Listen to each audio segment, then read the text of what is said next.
Bem, a minha trajetória na UFSM, ela começa como uma jovem estudante de 16 anos, no curso de Química Industrial. Aos 20 anos eu terminei o curso com a vontade de voltar e ser uma professora da universidade. Então eu fui buscar formação fora. Com 20 anos eu fui fazer mestrado na Unicamp. E lá eu tive a chance de passar direto para o doutorado e terminei o doutorado com 26 anos. E vim fazer um concurso para professor no departamento de Química e tive a sorte, né, de ser aprovada. Então, com 26 anos, eu já era professora, doutora lá dentro do departamento de Química. Jovem, né, cheia de sonhos, imaginando ser uma professora, pesquisadora, sempre gostando muito de dar aula, e assim eu comecei a minha carreira aqui. Montei um laboratório de pesquisa, comecei uma área de trabalho de química analítica com alguns colegas, comecei a orientar alunos de mestrado, logo depois de doutorado. E durante uns 10 anos da minha vida, essa foi assim o meu envolvimento, aulas e pesquisa e pós-graduação. Sempre um envolvimento com o departamento, com coordenação de curso, ora com um, ora com outro, comissões, colegiados. E, em 2002, um colega, isso então eu já tinha 13 anos de universidade, um colega me indicou para compor uma chapa de direção de unidade com um colega mais experiente que era diretor. E eu aceitei o desafio. E nós ganhamos a eleição, tivemos um mandato, de direção, e nesses 4 anos como vice-diretor eu aprendi muito com o diretor, professor Edegardo. Então, assim, foram 4 anos de escola, que eu pude conhecer a universidade. E eu me encantei com o trabalho de gestão. Eu fui convidada pelo professor Burman a concorrer à reitoria, isso em 2009.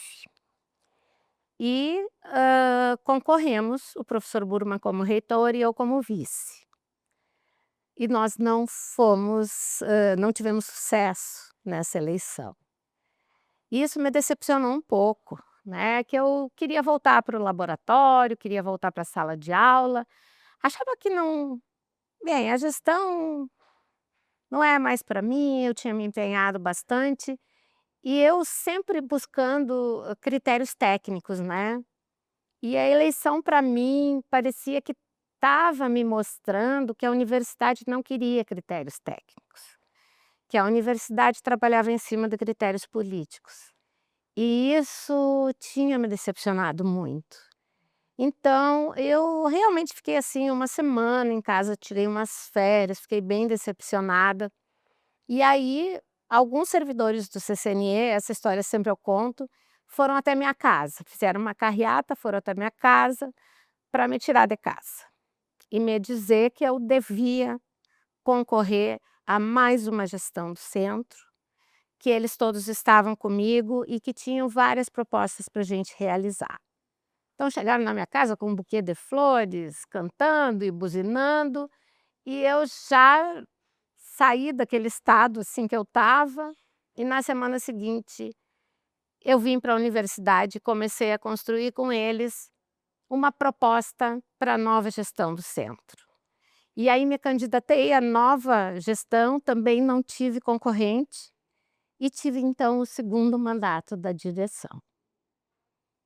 Nesse tempo, o professor Burman se candidatou de novo. Lógico, me convidou, mas eu estava traumatizada, assim, com isso e eu disse: "Não, eu não quero ir para a reitoria. Eu vou continuar aqui, vou terminar meu mandato". E ele só me disse assim: "Mas se eu ganhar, tu me ajuda?". "Claro, professor, eu só não quero estar à frente". E aconteceu que ele compôs com o professor Baiar e ganhou a eleição em 2013.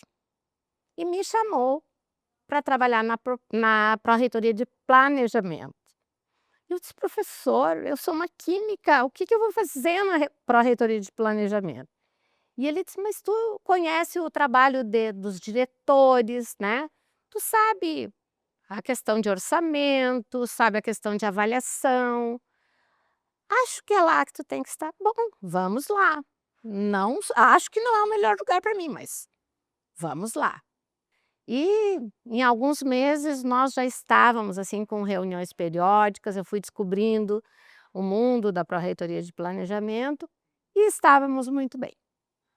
No mês de outubro, o professor Burman me chama e me pede para assumir a Pró-Reitoria de Graduação, porque ele estava com um problema na equipe e ele queria que eu assumisse. Pró-Reitoria de Graduação era aqui no terceiro andar. E eu, mais uma vez, aceitei o desafio, porque era um pedido dele e eu sempre entendi que a gente precisa colaborar e a gente precisa estar nos desafios, porque se a gente foge dos desafios, a gente não vai ter quem assuma a frente quando é necessário. E aí nós tivemos um apoio muito grande e conseguimos uma pró-reitoria robusta, né. E ao finalzinho desse tempo aí de pró-grade veio a pandemia, nós tivemos que assim, obrigados a implantar aquele rede, e para não perder, né, os nossos semestres, foi bem difícil, assim, um período complicado. E aí o professor Burman estava sem ninguém aqui no gabinete, na chefia de gabinete, me pediu para vir ficar com ele, porque ele estava sem ninguém. Aí eu vim para o gabinete, fiquei aqui 1 ano, e houve então aquela questão de a ideia de fazer uma chapa tripla, porque havia o problema das nomeações, né, num governo onde nem sempre o mais votado era o indicado. Então a ideia foi montar a lista tríplice e eleger a lista. E então nós fizemos essa composição do professor Luciano, eu e a professora Cristina, sabendo que qualquer um dos 3 indicados, estava dentro do projeto, estava dentro da ideia do projeto e a universidade seguiria no mesmo projeto. Então foi aí que aconteceu a vice-reitoria, né, que nos trouxe até aqui, por consequência então nesse ano a candidatura à reitoria, né, e que obtivemos sucesso aí ao lado do professor Tiago. Sim, é uma honra, em primeiro lugar, estar ocupando essa posição de primeira mulher. Acho que é tardio, às vezes me culpo um pouco por isso, porque eu poderia lá atrás ter tido um impulso maior e ter me posicionado em algum momento e tentado, mas eu tive medo. Então, me culpo um pouco disso.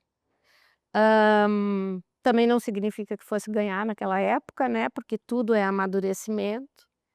Por outro lado, é uma responsabilidade imensa, porque eu estou representando muitas mulheres, né, que estão colocando em mim uma representação, e a gente sabe que, as expectativas são criadas, né.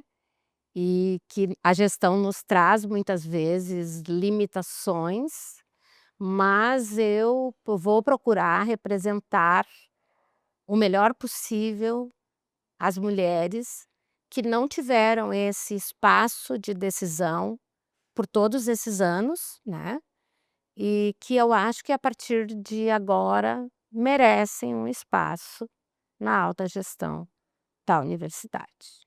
A gente teve sempre, desde que eu era diretora, a gente sempre teve um diálogo de diretores com a administração central, achando que isso bastava, que isso era um diálogo. Mas o tempo, me mostrou que isso não resolve. que a nossa comunicação, ela precisa ser mais capilarizada e mais assertiva. Então, a gente já tem conversado aqui com a equipe, nós temos que ter formas de comunicar diretamente com as pessoas, nos seus departamentos, nas suas coordenações, onde elas estejam.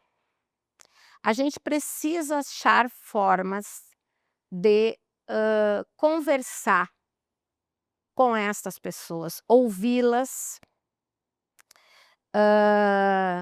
porque nós temos dentro das instituições de ensino esse regime que é de representatividade. Nós temos colegiados, conselhos, mas é representatividade. E nem sempre a representatividade ela funciona, né. Então, muitas vezes isso gera um problema lá na base, porque as pessoas não conhecem as situações. Então, quando a gente fala na força do diálogo, é isso, é estar abertos à conversa, estar abertos a mostrar as ideias, a ouvir as ideias e ter um mecanismo que facilite isso. A gente sabe de todas as limitações, a gente sabe de todos os problemas que a universidade e as universidades enfrentam, né. Não é a gente não está ingênuo nesse processo, mas a gente acredita no diálogo, a gente acredita nas pessoas, na formação das pessoas, na educação. A gente acredita que a movimentação de pessoas com formações específicas faz toda a diferença, que a gente pode construir muitas coisas, mas a gente tem que focar nos problemas da atualidade. E uma das preocupações que a gente tem e que realmente é algo bastante sério que a gente já vem trabalhando nesse último ano, é a questão de saúde mental, que não é só dos nossos acadêmicos, é de todos nós, servidores, servidores técnicos, docentes. Esse é um problema que está permeando a academia há bastante tempo. E a gente precisa e está tomando algumas medidas, né, a gente já tem um comitê de saúde mental, que já está montando protocolos, e esse comitê de saúde mental, ele não está sozinho, porque ele também não consegue agir sozinho, ele está agindo junto a um comitê de ética, porque muitas vezes os problemas que acontecem, eles iniciam com a própria falta de ética lá dentro da sala de aula. Então a gente acha que com essas, questões encadeadas, a questão ética, a questão de comunicação compassiva, assim, saber mediar, a gente consegue minimizar as questões de saúde mental, né. Aquelas que são provocadas por falta de ética e por comunicação errada.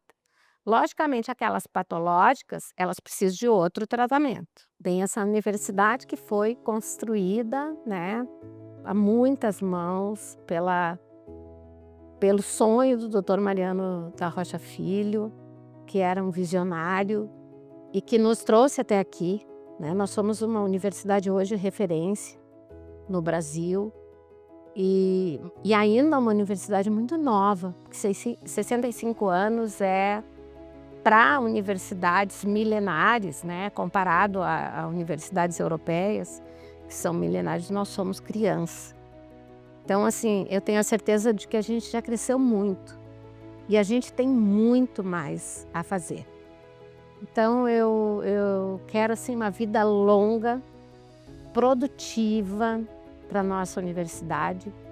Quero ver a nossa universidade, enquanto eu estiver viva, né, que eu possa ver com os meus olhos uma universidade totalmente inserida na comunidade local e regional, atenta às necessidades da sociedade.